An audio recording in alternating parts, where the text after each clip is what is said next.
and never get weary.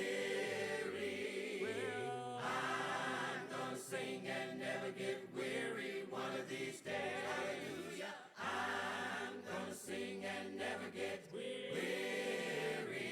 I'm gonna sing and never get weary one of these days. I'm gonna tell God how you treat me. I'm gonna tell God how you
Ezekiel saw the wheel turning way in the middle of the air, and the big wheel runs by faith, and the little wheel runs by the grace of God. The wheel in the wheel in the wheel turning way in the middle of the air. Ezekiel saw the wheel of time way in the middle of the air, and every spoke was humankind. Way in the middle of the air, way up yonder on the mountain top, way in the middle of the air, my Lord spoke and the chariot stopped. Way in the middle of the air, Ezekiel saw the wheel. Way up in the middle of the air, Ezekiel saw the wheel turning way in the middle of the air, and the big wheel runs by faith, and the little wheel runs by the grace of God. The wheel in the wheel in the wheel turning way in the middle of the air. Sister, be careful how you carry that cross. Way in the middle of the air, your foot might slip and your soul be lost. Way in the middle of the air, brother, the Lord has set you free. Way in the middle of the air, why don't you let your neighbor be? Way in the middle of the air, Ezekiel saw the wheel. Way up in the middle of the air, Ezekiel saw the wheel turning way in the middle of the air, and the big wheel runs by faith, and the little wheel runs by the grace of God. The wheel in the wheel in the wheel, my God, way in the middle of the air. The devil wears a hypocrite shoe. Way in the middle of the air, if you don't watch out, he'll slip it on you. Way in the middle of the air, I'll tell you what a lie will do. Way in the middle of the air, tell a lie on me, tell a lie on you. Way in the middle of the air, Ezekiel saw the wheel. Way up in the middle of the air, Ezekiel saw the wheel turning way in the middle of the air, and the big wheel runs by faith, and the little wheel runs by the grace of God. The wheel in the wheel in the wheel way in the middle of the air, Ezekiel saw the wheel. Way up in the middle of the air, Ezekiel saw the wheel turning way in the middle of the air. Guide my feet, Lord, while I run this race. Oh, guide my feet, Lord, while I run this race. Oh, guide my feet, Lord, while I run this race. 'Cause I don't want to run this race in vain. Race in vain. Oh, hold my hand, Lord, While I run this race, please hold my hand.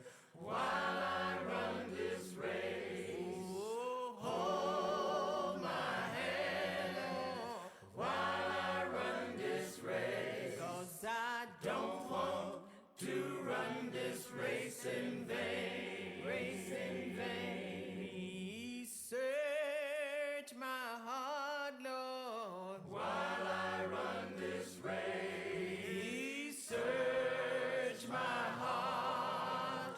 while I run this race, Oh, search my heart. While I run this race, see, I don't want to run this race in vain. race in vain. See, I'm your child, Lord, While I run this race, yes, I'm your child. while I run this race, Yes, I'm your child. while I run this race, Oh, I don't want to.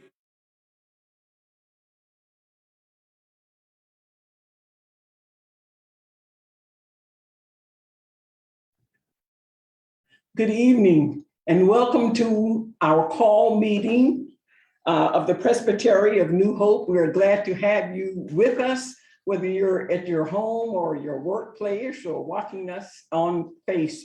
book.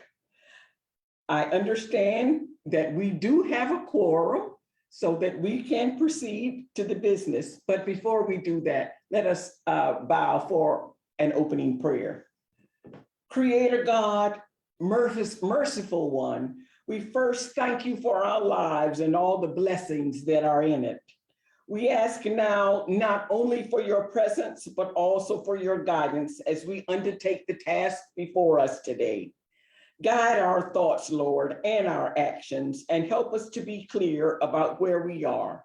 Direct and carry us through the impossible and through all difficulties until our work is done. And as we proceed, may we move always in the brilliance of your light and love. We give you thanks and ask this all in the mighty name of Jesus. Amen. I now recognize the Reverend Andy James, Associate for Small Church Ministries and Technology, to give us an orientation to our Zoom meeting. Thank you, moderator. It's good to be with you all one last time for our brief Zoom orientation. First of all, we will take attendance based on the name of the person attached to each unique Zoom link you use to join tonight's meeting. If 2 or more people are sharing your connection, please be aware that we will only be able to record one of them as present for our meeting, and only one vote will be given when that time comes. If at any time you would like to speak, we ask that you raise your virtual hand using Zoom. To do this, activate the Zoom controls by moving the mouse on your computer or tapping the screen on your tablet. On a computer, click on the Reactions button along the bottom bar of your screen. You'll then see a Raise Hand button that you can click. On a tablet, tap the 3 dots in the upper right corner of the screen, and you'll see an option to raise your hand there. If you don't see things quite like this, then you're probably using an older version of Zoom. You need to update it, I tell you. But for tonight, you'll want to look for that raise hand option under the participants button. Take a moment now to find the raise hand button on your device and test it if you like. Once you do that, press it again to lower your hand. Okay, we see only 12 people have raised their hands so far. Are you clear about what needs to be done? Looks like it. So just to be aware, if you see a single hand, that is raise hand. Thumbs up is thumbs up. Clapping is for clap. 2 hands together is clapping. So just so you're aware, we appreciate your applause, but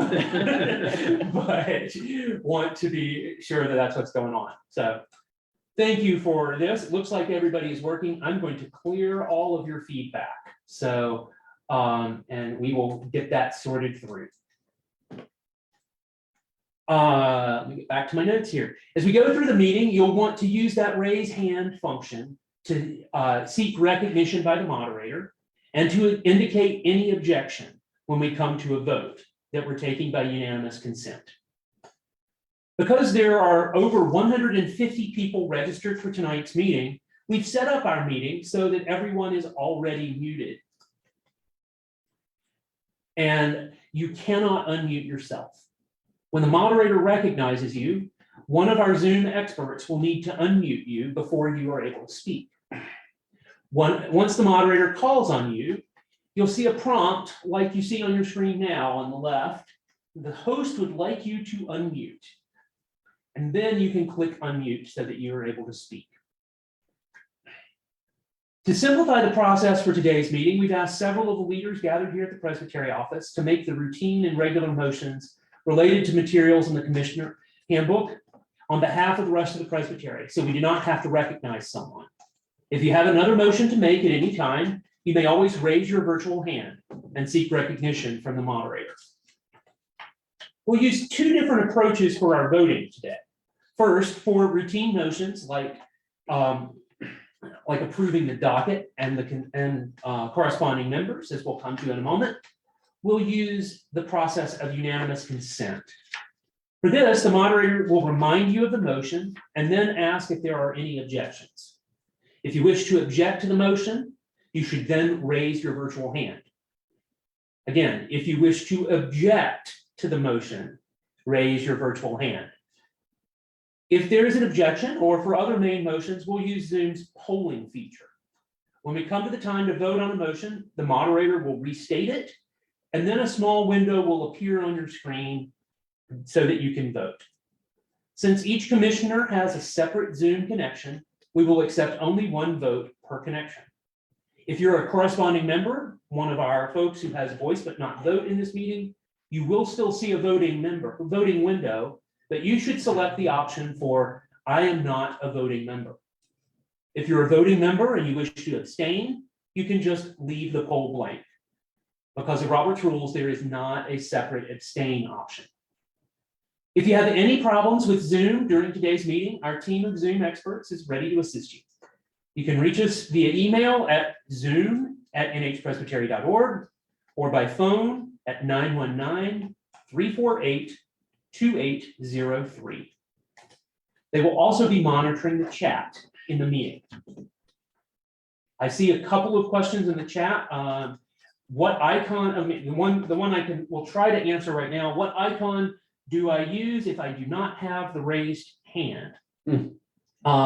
It should just say raise hand is what you will be looking for. So Madge, I hope you can find that if you need it. So if you can't, drop a note in the chat when the time comes if you need to be recognized, and we'll try to keep an eye out for it. So and we know that there's somebody who has an audio problem. Unfortunately, we can't help them until I'm able to type a few things. So moderator, I think this concludes our Zoom orientation. All right, thank you, Andy. As he said, if you have additional questions, put them in the chat, please, and someone will try to answer for you. All right, it's time now for us to adopt the docket. I see a motion has been moved here in the Presbytery office by Joe Sandoval and Decky Hall. Are there any objections? Hearing none, the docket for today's call meeting has been adopted. I now call on the Reverend Decky Hall to name and move enrollment of corresponding members. Moderator Fauntleroy, I move that the following be seated as corresponding members: Reverend Warren Lassane, Executive and Stated Clerk, Synod of the Mid-Atlantic; Reverend Lance Perry, Disciples of Christ, Interim at St. Giles; and Reverend Raymond Privet, Baptist, Stated Supply at Mount Pisgah. Are there any objections to seating these persons as corresponding members? Hearing none, the corresponding members have been seated.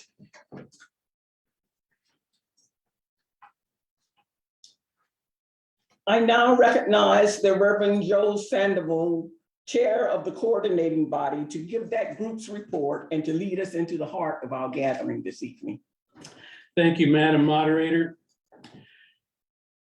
The coordinating body called this meeting because it recognized that the changes that are being proposed by the Strategic Planning Committee and the Search Committee for the Executive Presbytery, these changes are fundamental to the way the Presbytery works. And so we thought that it would be prudent for us to look for a concurrence, a vote of confidence from the Presbytery at large. So at this point, I am going to invite Ed Johnson to give a rationale for this separation of the roles. And then later I will invite Reverend Katie Crow to give an explanation of the changes that we need to make in the bylaws to make the way clear for us separating these roles. Reverend Johnson. Grace and peace be with you, friends. It's good to be with you all at this specially called meeting, as I understand it, the first called meeting of our presbytery.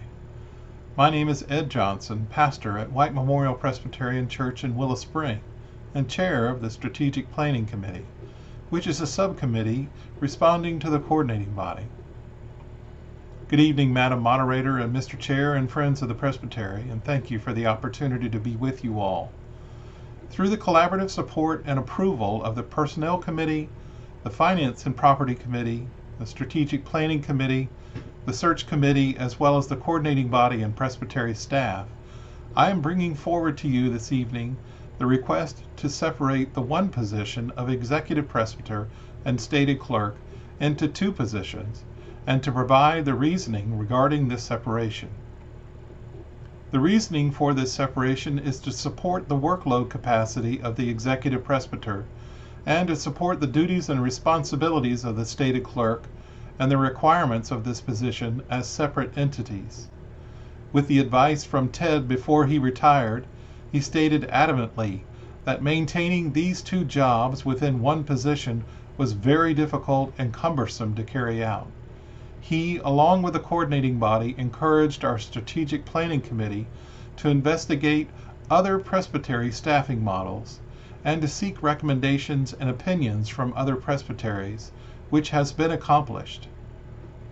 Each of these positions require unique gifts and talents that are exclusive to each position. By separating the one position into two positions, this allows the personnel the necessary flexibility to respond to the needs of the presbytery as revealed and requested in the 2014 Pentecost Project, as well as the latest Holy Cow landscape assessment. With these two varied positions, they do have some areas of minor overlap.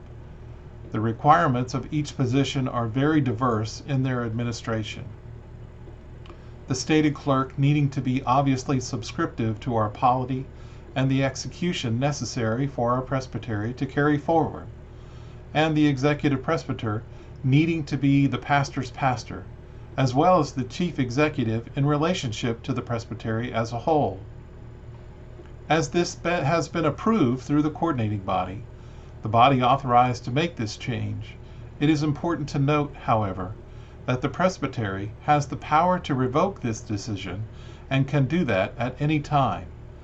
But in the spirit of an interest in transparency, the coordinating body is taking this time to communicate this recommendation.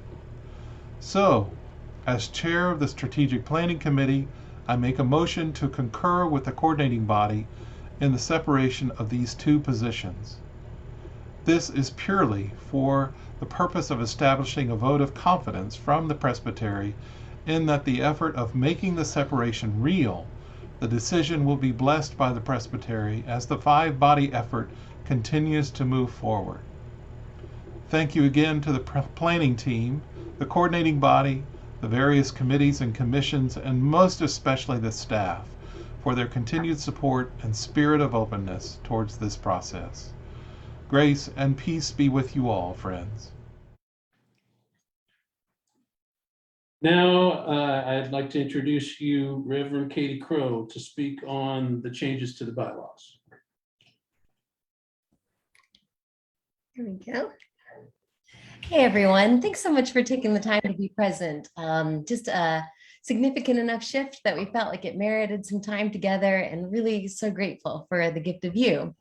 We have a little slide here. There's just a fairly modest revision to the bylaws to be enacted in order to move from restrictive language to more permissive language, enabling us to sort of move fluidly as the presbytery executive structure may even need to change again in the future. But this language should accomplish it for us. In the course of changing a simple shall to a may, we stumbled upon an additional need for a revision in the bylaws in this particular 2.4 stated clerk session that just reflects a historic model of being that is no longer relevant to us for today. So the original language in this particular section of the bylaws, section 2.4, that addresses the stated clerk role, reads thus: the presbytery shall elect the executive presbyter to the office of stated clerk for a term of 4 years, concurrent with the terms of call as executive presbyter. The stated clerk of the presbytery may succeed self in office.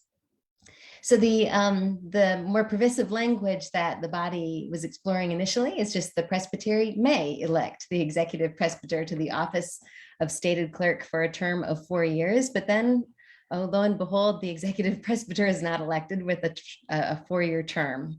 And so the proposed revision is what you see below.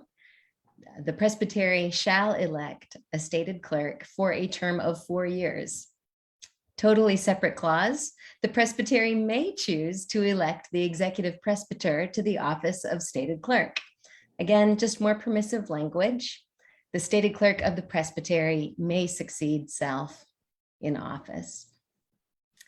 That 4-year term would be eligible for renewal, really sort of indefinitely. That is up to this body. We would be seeking an interim stated clerk until such time as we would get a full search for a stated clerk underway after the executive presbyter position was already in place.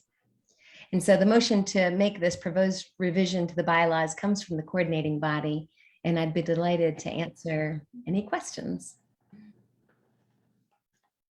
Thank you, Katie. Thank you, Ed. So now the recommendation to confer with the decision of the coordinating body to separate the roles of executive presbyter and stated clerk into 2 positions and to affirm the change made to the bylaws is now before the presbytery for questions and discussion prior to our vote. If you have a question or comment on this item, please raise your virtual hand.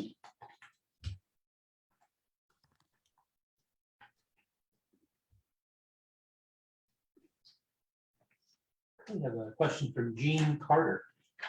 Jean Carter, the moderator recognizes you for a question. Am I unmuted? Am I audible? Yes, you are. Thank you. It sounded like the determination of the body was, at least the opinion, was that it would be better for these to be 2 separate positions. And the language, the permissive language, still allows for them to be held by 1 person. Am I interpreting that correctly? Yes. And is that consistent with your desires? Yes.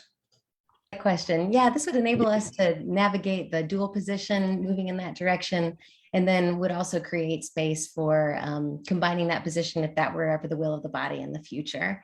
So we'd hope that it would sort of open up the way to both. Yeah, so thank you for raising that. Thank you. Are there other questions? A question from Barbara Hager. Barbara Hager, the moderator recognizes you for a question. So somebody, you mentioned, I think, that the stated clerk's term is 4 years, but you said the executive presbyter is not. Does that mean there's no stated term for the executive presbyter? That's correct. That is correct. Yeah, there is no stated term for the presbyter. The executive presbyter role is one of our definition, and the Book of Order has defined parameters for that stated clerk role in terms of re-upping its commitment. But that executive presbyter role can serve as long as that person in this body feel mutually led to each other, like a classic call in that way. Okay. Thank you. Yeah, thank you. Thank you for your question. Are there other questions? I have a question from Tom Priest. Tom Priest, the floor is yours. Thank you. Can you hear me? Am I on? Yes. Okay. I have a concern of the language to allow both if we're trying to vote to separate it. So what we're saying is that it is okay to have both, but we want the flexibility to do singular. But the language says that very few of the duties overlap, and that it was difficult from previous folks to say to do both jobs.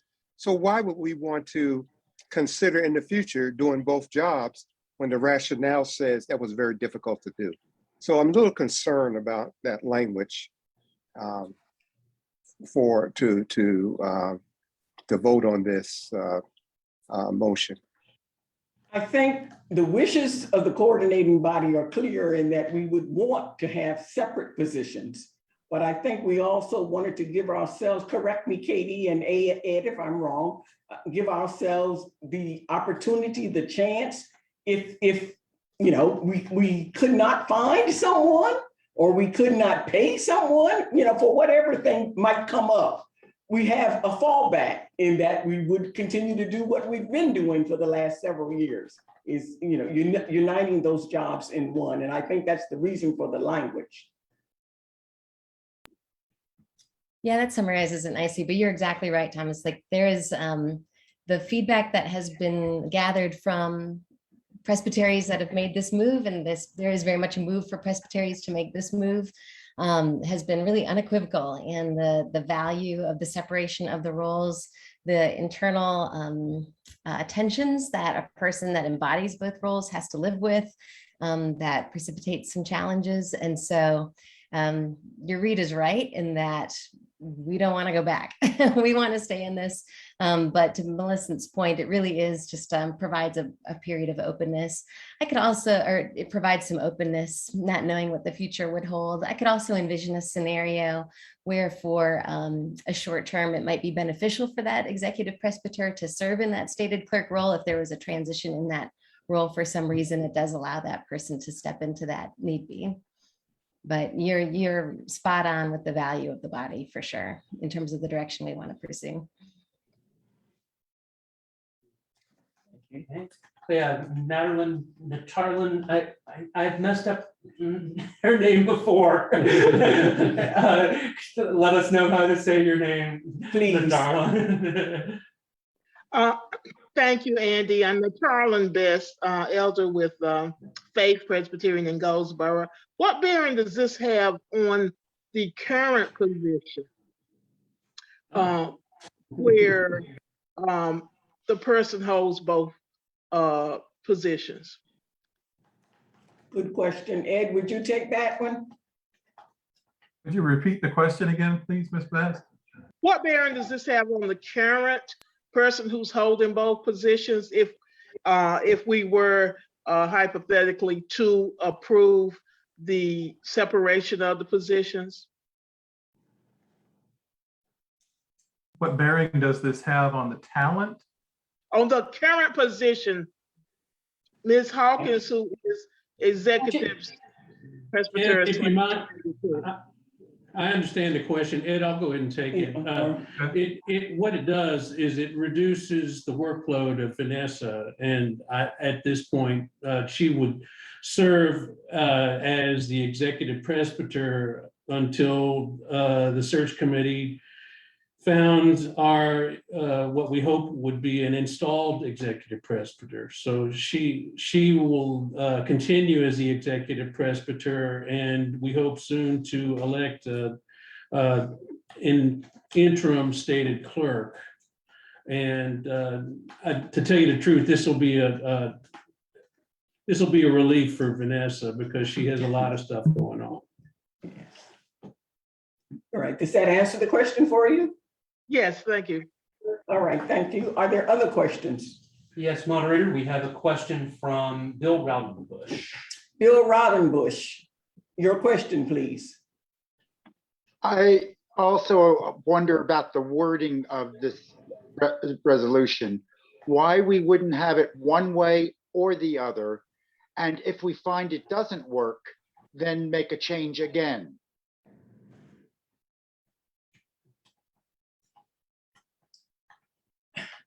I think we were just trying to cover all possibilities here. On the other hand, there would be nothing wrong with what you're suggesting either, of coming back later and making the change. But I guess we help me, Katie. I think that was it. We were just trying to cover all possibilities so that we would not delay the selection of a temporary stated clerk by having to come back to the presbytery to ask permission. Yeah, one of the, even thinking about the language of this particular thing, and y'all, you're going deep when you're getting into the bylaws, because we're all in it. And but I remember somebody told me a long time ago, a mentor said that you don't want to deliberately unless you absolutely have to, and there might be reasons of checks and balances for doing so, that that it's always beneficial not to restrict a governing body's power or decision-making ability, but to create as wide a possible net to allow your governing body to move as its discernment might shift one way or the other. Now, I think we could all share examples of ways that it might be beneficial for governing bodies in particular instances or manifestations in society to have decision-making restricted, but the idea being that you wouldn't, that you want to kind of create a wide open space for discernment to happen and to keep pace with changing times. And so that was really the spirit behind that, even as the sentiment of the coordinating body is unanimous and quite strong on this particular move being the right thing for us at this time. So, yeah. Thank I you. think we're just trying to avoid another call meeting. Moderator, we have Ed Pulliam seeking recognition. All right, Ed Pulliam, I recognize you to ask a question or make a comment.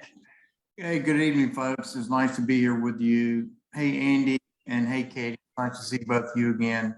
So, and excuse my ignorance. So is this consistent with what the General Assembly is telling presbyteries that they ought to be doing to separate these two positions?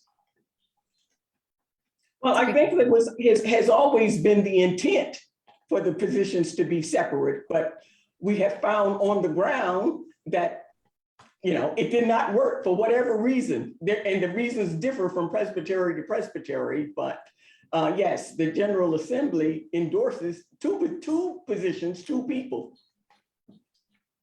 But it sounds like the motion, as you guys have proposed it, and I'm getting back to the previous comment from Bill, it sounds like we're trying to set this up to have our cake and eat it too, right? So we want to separate it, but yet we're structuring the language as if we're looking for a backup position if it doesn't work. I mean, so it seems to me that we ought to take one position or the other. And so if it doesn't work, then this body should come back together and say, you know what, gang, it's not working. We need to reevaluate this, and we need to consider letting the EP and the state clerk be the same person again. One man's opinion. Yeah. Thank you for that.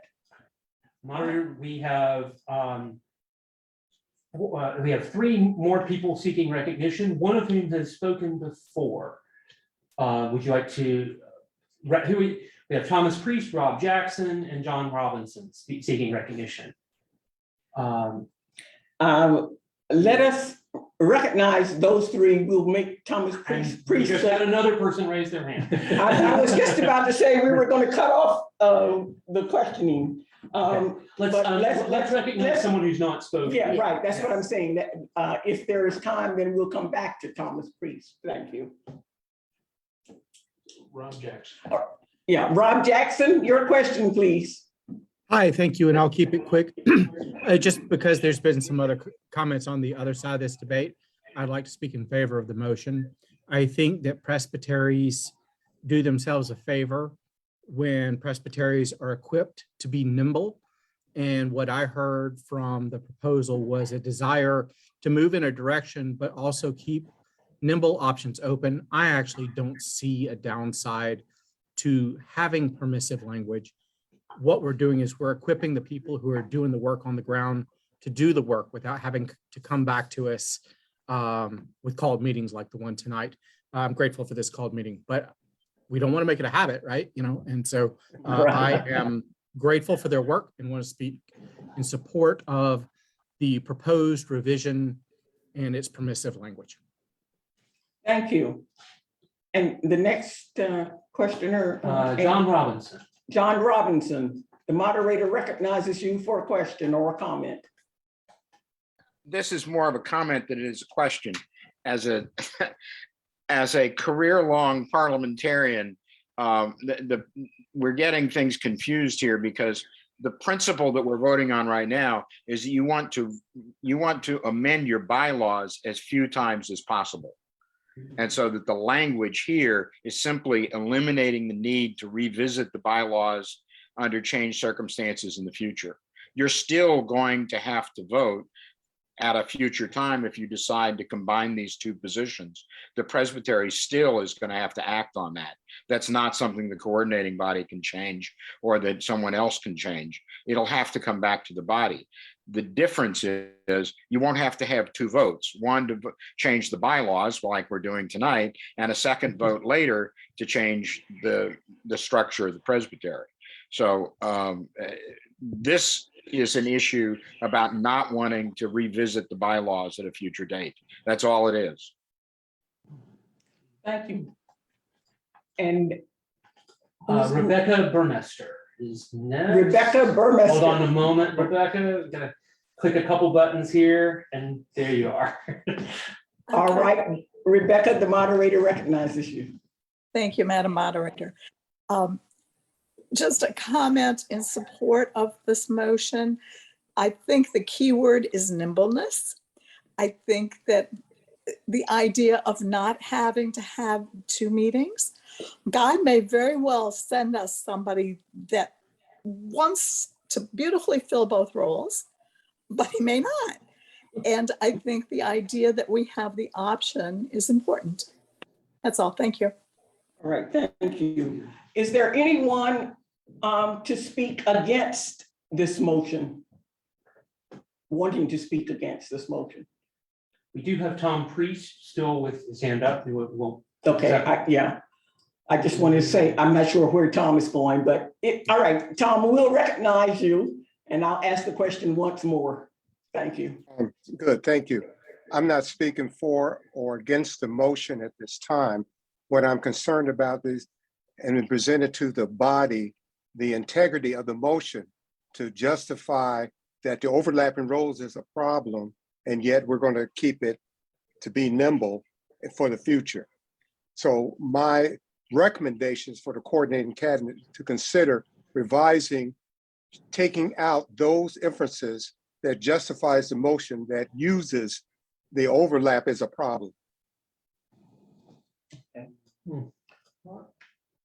All right, then we'll take one more question. If that person is against the motion, we've had more than one person speak for it, but is there someone against it? We'd like to hear from you. One thing I could raise as well, Madam Moderator, is that I'm frankly just so excited that you all are in favor of separating the positions that I'm just so thrilled, and so I appreciate that. One thing that we could do is, the approval of the motion is really necessary for us to move forward with the search for the executive presbyter. But I feel like we've gotten some really good feedback about this point. And we have a little more time. The reason for the called meeting is because we didn't want to wait till July to start a search.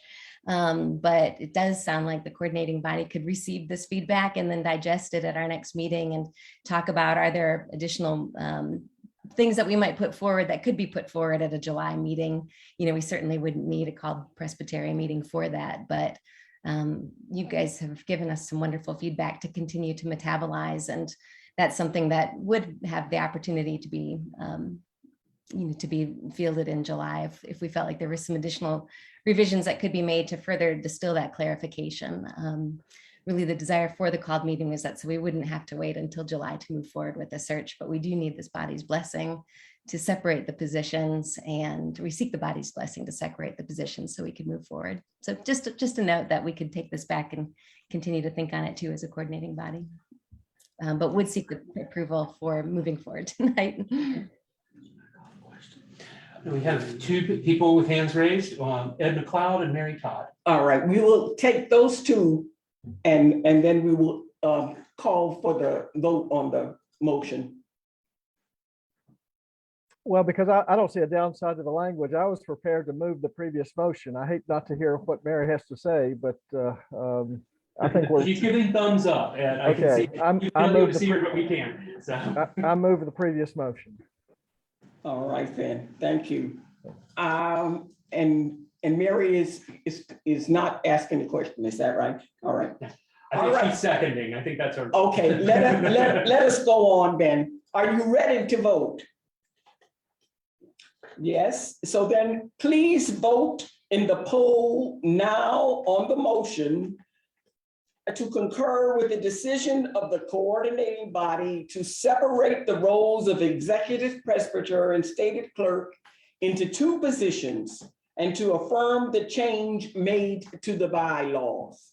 The motion is on the screen. Cast your vote now.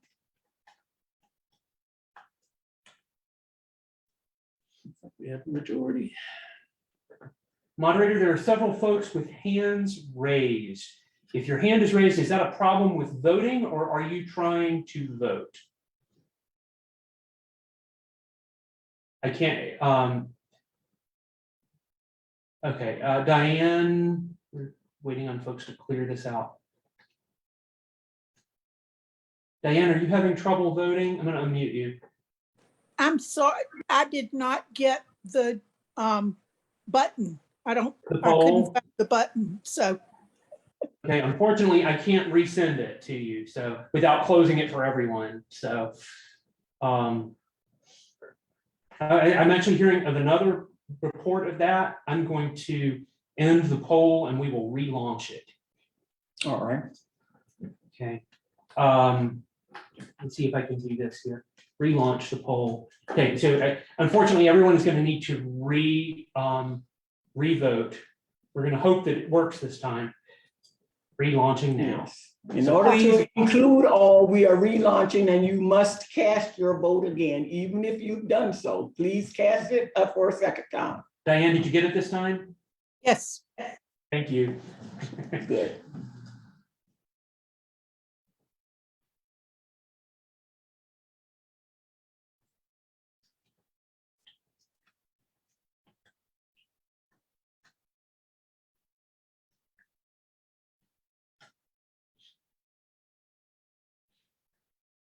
So I've got a couple more coming in.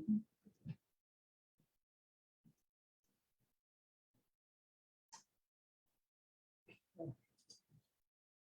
think you've got everyone. All right, then. Now we're looking at the results.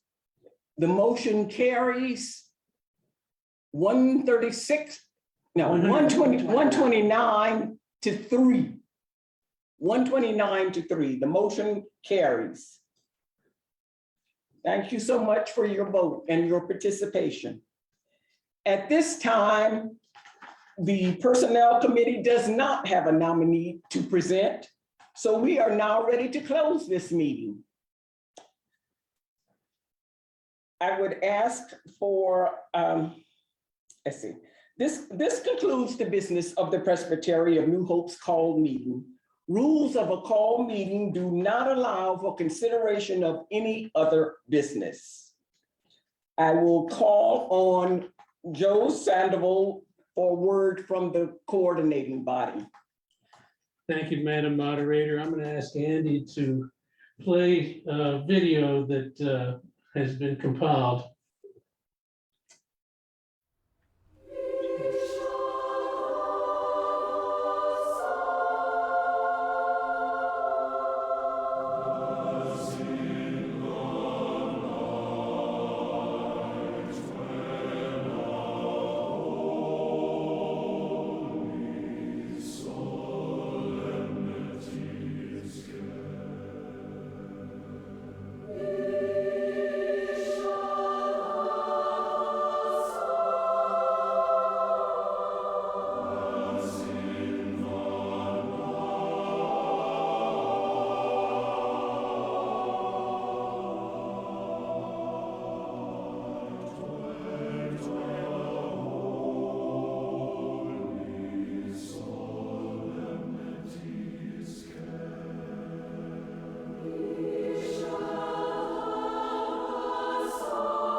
Nice job. Yeah, very nice. And I have a few words. Oh, okay. Andy, your leaving has left, I think, all of us gobsmacked. And it just struck me that your life in ministry is a song. And I know this because I've watched you do your work, and both of us being singers, I just don't know of a better way to put it. So I call on you to do your new role in the church with gladness of heart, just as one goes with the pipe, happily skipping and playing on their way to the mountain of the Lord. But as you go, know that the hands that were laid upon you at your installation 6 years ago are still upon you now, urging you on to your next chapter. We have gloried in the wondrous things that God has done through you in our part of the vineyard. Your time with us has been a blessing.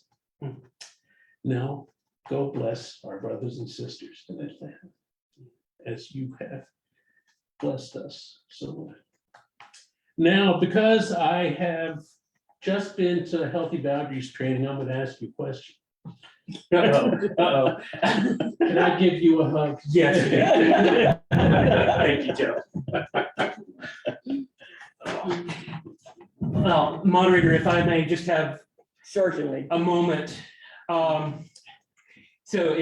Joe let me know, it was strange that he had to send me the video so that I could play it for you all. And I didn't know what the audio was until the last moment.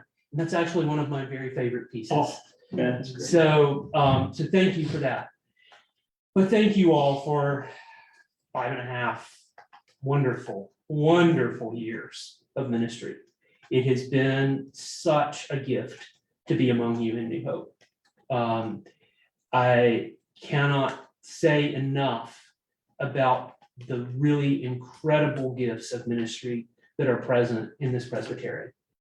And I am privileged to have been a part of it. And I am sad to be leaving. I'm so excited about what's ahead. For those who don't know, pending Presbytery approval next week. Keep us in prayer next Tuesday. I will be the next stated clerk of the Presbytery of Greater Atlanta. So I am ecstatic about what is ahead, but excited about what has been behind. Thank you all for walking this journey with me, for welcoming me into your churches, into your hearts, and your lives all along the way, and for all of the many gifts that you keep sharing. And it's my prayer that you'll keep it up.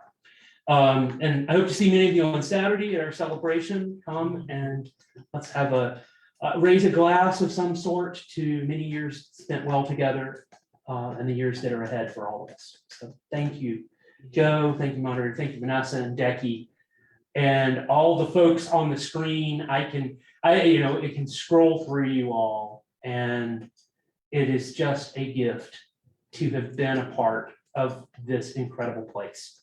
And I wish you all the best. I'd just like to add my personal thanks, Andy, for your service here. You have been wonderful at your job. I hope everything goes well with you on Tuesday, but if it doesn't, remember the Presbytery of New Hope will be looking for a state clerk.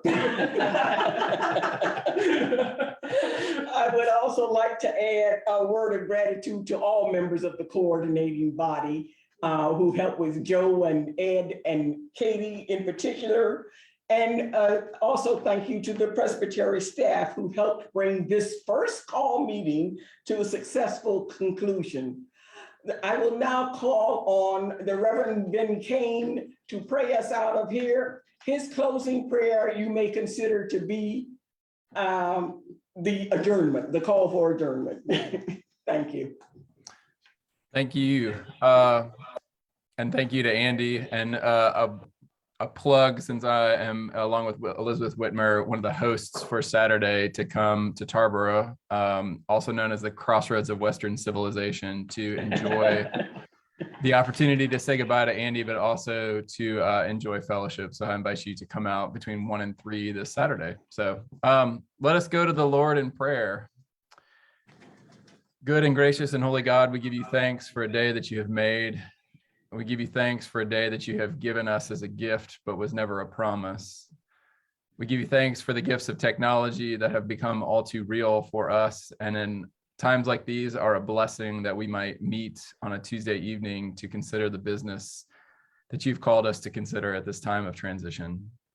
We give you thanks for the continued blessings that you place upon each of our lives as leaders in our churches. And we are mindful of the call to lift up prayers for the world and for our country, for our churches, our counties, and our cities, our families, and our friends. We're mindful of the needs of those in the Ukraine and all the other places that know violence all too well. But mostly we are grateful for the fact that the tomb remains empty, and we glorify that Jesus is risen, and we take that to the world. Thank you for all that has taken place tonight. We pray blessings on the search committee as they continue their work. We pray blessings upon Andy as he concludes his service with us and moves to Atlanta. And most of all, we give you thanks to send us out into the world to be your disciples. It's in Jesus' name that we pray and lift all these prayers to you. Amen. Amen. This meeting is adjourned. Amen.